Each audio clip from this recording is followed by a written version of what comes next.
We will think of scrapping reservations when India is a fair place.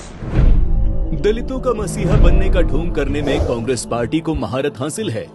इतिहास के पन्ने गवाह हैं कि आजादी के बाद जवाहरलाल नेहरू, इंदिरा गांधी और राजीव गांधी समेत यूपीए नेतृत्व वाली सरकारें कभी नहीं चाहती थी कि दलित वर्ग समाज की मुख्य धारा से जुड़े। यूपीए में दलितों के आरक्षण को खत्म करने की पुरजोर कोशिश की गई।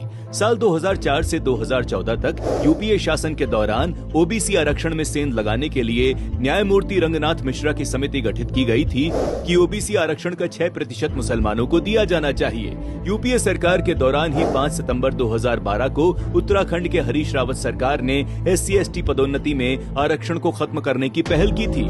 दलितों का अपमान, दलितों के हक को मारना, उनके आत्मसम्मान को ठेस पहुंचाना कांग्रेस सरकार में यही तो होता रहा है।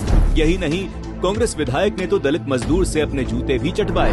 हद तो तब हो गई जब एक दलित समाज से आने वाले रामनाथ कोविंद जी राष्ट्रपति पद पर आसीन हुए तो कांग्रेस ने उन्हें बधाई तक नहीं दी।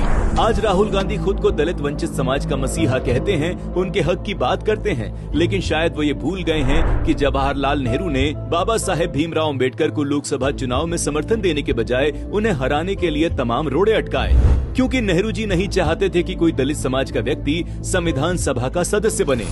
दलित आरक्षण विरोधी नेहरू के बाद इंदिरा गांधी ने भी मंडल आयोग को ठंडे बस्ते में डाल दिया था।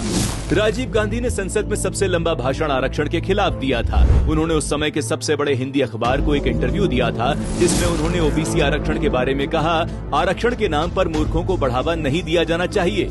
आरक्षण के नाम पर मूर्खों को बढ़ावा देने से पूरे देश को नुकसान होगा। आज राहुल गांधी आरक्षण खत्म करने की बात कर अपने पूर्वजों के नक्शे कदम पर चल रहे हैं। We will think of scrapping reservations when India is a fair place. लेकिन 2014 के बाद मोदी सरकार ने दलितों के उत्थान के लिए हर संभव प्रयास किए। पीएम मोदी के नेतृत्व में पीबीटीजी आबादी वाले राज्यों को 10 वर्षों में 25,000 करोड़ रुपए से ज्यादा आवंटित किए गए। साथ ही 14,000 से ज्यादा ग्रामीण विकास योजनाओं के लिए 2,216 करोड़ रुपए जारी कर वंचितों के उत्थान के रास्ते खोले।